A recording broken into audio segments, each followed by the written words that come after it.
Hello, welcome to the self-learning platform by Dr. Sushma Singh. Today we start Unit 15, Socialist Thought, Rammanohar Lohia and Jayaprakash Narayan.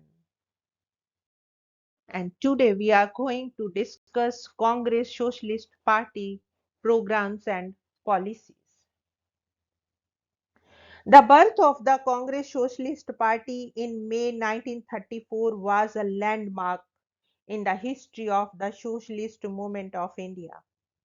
While assessing the programs and policies of the Congress Socialist Party, it will be desirable to remember the contribution of the Meerut conspiracy case in spreading the ideology of the early 1930s. Besides, the creation of All India Kisan Sabha in 1936 and the role of the Youth League and Independence for India League can never be ignored in the growth of the socialist thought in India. The Congress Socialist Party provided an all India platform to all the socialist groups in India. The publication of the party and the writings of the socialist leaders inspired the youth of India in different parts of the country to take up constructive programs for the upliftment of the downtrodden. Ashok Mehta's Democratic Socialism and the Studies in Asian Socialism, Acharya Narendra Deva's Socialism and National Revolution, Jayaprakash Narayan's Towards Struggle in 1946, and Dr. Rammanohar Lohia's The Mystery of Sir Stanford Cripps (1942) played a significant role in spreading the message of socialism in India.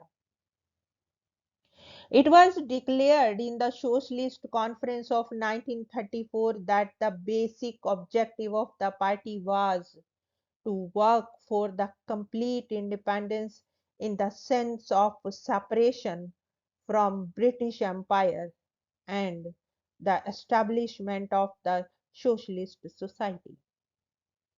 The party members were not open to the members of the communal organizations.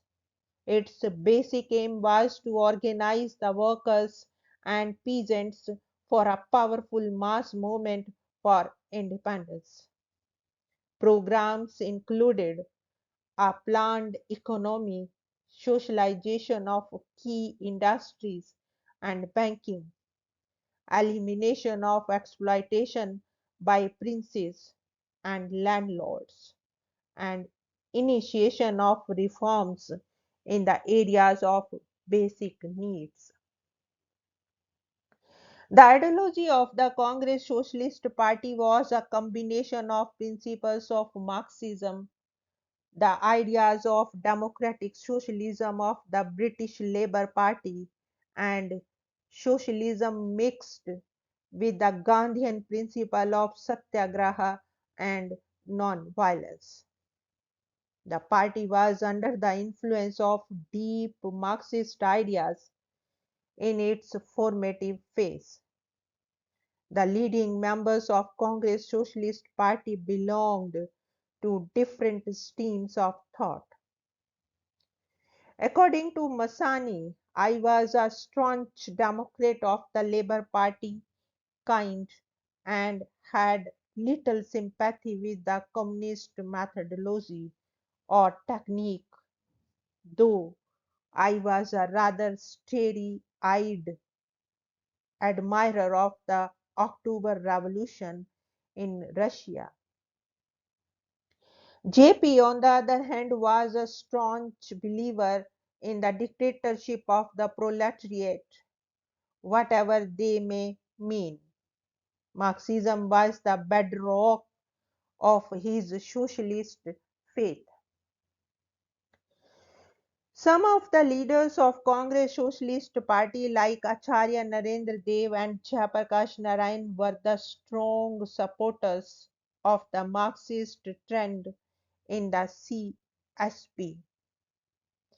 By 1940s, JP came under the spell of Gandhi and the Gandhian socialism. By 1954, he was disillusioned with the functioning of party politics. He left CSP and joined the Sarvodaya movement. Other leaders like Amal Dantewala, M.R. Masani, Ashok Mehta, and Purushottam Trikam Das were the followers of the principles of British Fabian socialism. Masani left the CSP in 1939 and became a strong supporter of free enterprise. He was instrumental in the formation of the Swatantra Party in 1959. Achyut Patwardhan and the Dr. Rammanohar Lohia was the follower of Gandhian methodology in the party. Patwardhan became a follower of J. Krishnamurti in 1950 and left all party politics. Dr. Lohia continued to be a prominent Gandhian socialist leader throughout. The ideological differences among the leaders of the Congress Socialist Party had a deep impact on the policies, programs, and the organizational development of the party. In the formative phase of the party, all the leaders remained together because of their strong sense of nationalism, camaraderie, and brotherhood, and what is often referred to as their intensive personal friendship. According to Madhu Lemay, they were all from a similar urban middle class, highly educated background. They were also young and idealistic, possessed a strict code of ethics, and had great respect for values of truth and decency. Of all the leaders, JP was the most prominent cohesive factor. He was considered as the most important leaders of the socialist movement because of his organizational capacity and strong Marxist approach. The party in the formative phase followed the Marxist approach and principles. The 1936 Meerut thesis put emphasis on the party to follow the develop into a national movement, an anti-imperialist movement based on the principles of Marxism. According to this thesis, it was necessary to wean the anti-imperialist elements in the Congress away from its present bourgeois leadership and to bring them under the leadership of revolutionary socialism. This task can be accomplished only if there is within the Congress an organized body of Marxian socialists. Marxism alone can guide the anti-imperialist forces to their ultimate destiny. Party members must therefore fully understand the technique of revolution, the theory of practice of the class struggle, the nature of the state and process leading to the socialist society. This thesis was adopted at the Fazpur Conference of the Congress Socialist Party in 1936. The Socialists played an important role in the 1942 Quit India movement and in organized trade union movement of the country. Their increasing popularity was neither liked by the leading members of the Congress, nor by the communists and the royalists. The communists were not part of the nationalist struggle against the British imperialism. They also did not like the popularity of the trade union movements under the leadership of the socialists.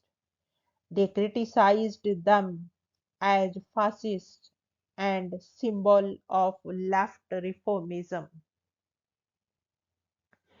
The Congress leadership were not very sympathetic to the role of the socialists inside the Congress organization. The socialists of the Congress, particularly the CSP members, were opposed to the constitutional arrangements of the 1935 Act and did not like the Congress decision to participate in the elections in the states, although ultimately persons like Acharya Narendra Dev participated in the elections. The Congress decision to form ministries in the states after the election in 1937 was opposed by the socialists. Leading members like Jayaprakash Narayan of the CSP were convinced that this very constitutional arrangement would create obstacles in the growth of the revolutionary mentality in the Congress. In his report as Nasik Conference of the Congress Socialist Party in 1948, Jayaprakash Narayan said, looking back, however, and in spite of the years, I still believe it was wrong to have accepted offices then. While it yielded no advantage, I gave birth to a mentality of power politics within the Congress that threatens now to become its undoing. The soft attitudes of Congress organization towards the landlords, its policies regarding the princely states, and its opposition to the Kisan movement in the states also embittered the relationship between the socialists and the leading members of the Congress. The Congress organization was not only very sympathetic towards the Kisan movement under the leaders of the CSP. They even went to the extent of passing an official resolution at the Haripura session in 1938, asking its members not to associate with the Kisan organizations. The victory of Subhash Chandra Bose against Patabhi Sitaramaiah, Gandhi's candidate, was not very much liked by the Congress leaders.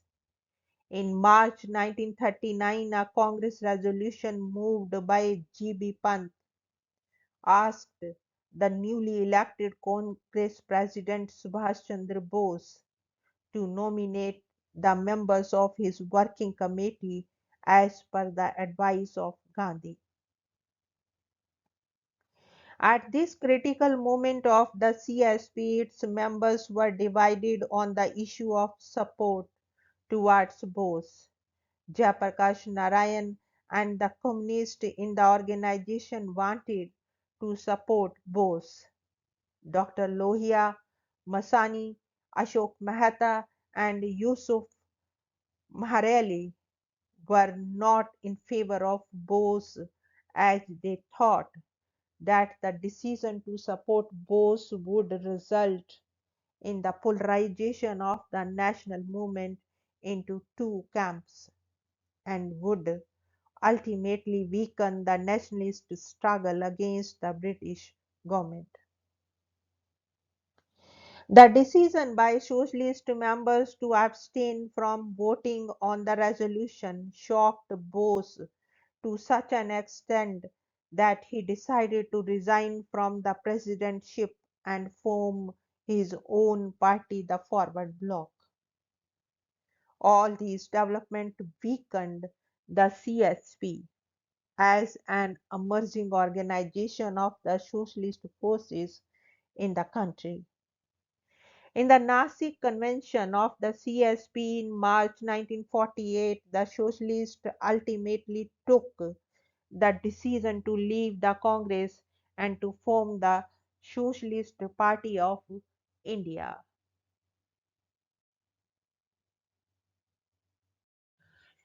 In 1952, immediately after the first national election, the Socialist Party and the Krishak Mazdoor Praja Party KMPP of J.B. Kriplani took a decision to merge into a single organization. The socialist organization in India then had two basic objectives.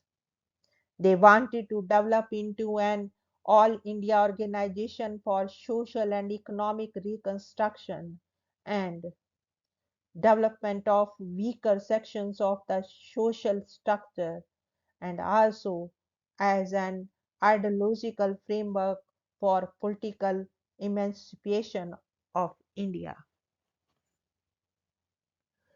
The Bolshevik theory of democratic centralism deeply influenced the ideological deliberations of the Congress Socialist Party till the independence.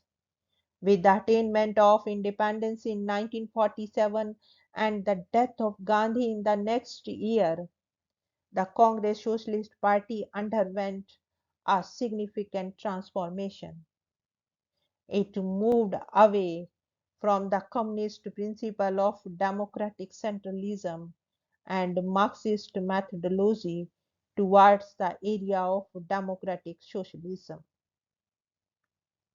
Also, in order to achieve a mass base, the CSP diluted some of its earlier ideological frameworks and methodology. Soon, the electoral process of adjustments, alliances, and even mergers were undertaken with political organizations that neither believed in democratic processes nor in the principles of nationalism, socialism, and democracy.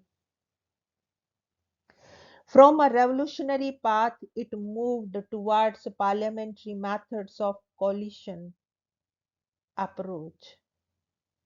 The Congress Socialist Party adopted the principle of democratic socialism in the Patna Convention of the party in 1949 more seriously, while emphasizing its ideological purity. The party was more careful about its constructive activities among the peasants, poor, and the working class. In its famous Allahabad thesis of 1953, the party proposed to go for an electoral alliance adjustment with the opposition parties. But the party was not prepared to have any united front or coalition with any political party. In the Gaya session of the party statements, the separate identity of Congress Socialist Party was also emphasized. The party was reluctant to have any electoral adjustment or coalition with the Congress, Communist or Hindu fundamentalist party or organizations. But this attitude was toned down and diluted during the general elections of 1957 and thereafter. In 1952, the Congress Socialist Party strongly advocated for the greater synthesis of the Gandhian ideals with socialist thought. Dr. Rammanohar Lohia, as the president of the party, put emphasis on a decentralized economy based on handicrafts cottage industries and industries based on small machines and maximum use of labor with small capital investment. During the Panchmarhi Socialist Convention in May 1952, this line of thought of Dr. Lohia did not impress several socialist leaders of the party. In June 1953, Ashok Mehta's thesis of the political compulsion of a backward economy pleaded for a greater cooperation between the Socialist and the Congress party. As a counterpoise to Ashok Mehta's thesis, Dr. Lohia offered the theory of equidistance. This theory advocated equidistance from Congress and the Communist by the Socialist Party. As a result of these two streams of thought, the Congress Socialist Party was divided into two camps. Some of the members even thought of quitting the party to join the Congress. One of the prominent leaders of the Congress Socialist Party, Acharya Narendra Dev, was not in favor of the socialists to join the Congress. He was a staunch believer in the principle of dialectical materialism of Marx. He said, "We can perform the task before us only if we try to comprehend the principle and purposes of socialism and to understand the dialectical method propounded by Marx for the correct understanding of the situation and make that understanding the basis of true action. We must make our stand on scientific socialism and steer clear of utopian socialism or social reformism.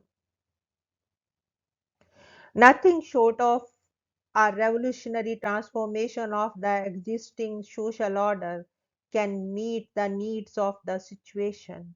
He believed in the moral governance of the world and primacy of moral values. He considered socialism as a cultural movement. He always emphasized the humanist foundation of socialism. He was not in favor of Gandhian philosophy of non-violence in its entirety. He was in favor of broadening the basis of mass movement by organizing the masses on an economic and class conscious basis. He was in favor of an alliance between the lower middle class and the masses. He said that they could become class conscious only when an appeal was made to them in economic terms to understand India. He pleaded for an alliance between the socialist movement and the national movement for a colonial country. He said that political freedom was an inevitable stage on the way to socialism. He was a strong supporter of George Sorel's syndicalist theory of general strike. He said, "In India, unlike Russia, the proletariat weapon of strike has not yet been the signal for mass action, but the working class can extend its political influence only when by using its weapon of general strike in the service of the national struggle. It can impress the petty bourgeoisie with the revolutionary possibilities of a strike. During the socialist movement in the pre-independence phase and subsequently during the 1940s and 50s and 60s, greater emphasis was put on the acceleration of agricultural production, cooperative land sealing, reduction of unemployment, and the raising of the living standards of the suppressed and backward communities. The Socialist Party always advocated for the separation of the judiciary from the administration and its decentralization on the lines of the Balwant Rai Mehta Committee report. The basic philosophy of the socialist thought in India was based on a synthesis of secularism, nationalism, and democratic decentralization process. Now we want to wind up this lecture and thank you so much for your attention.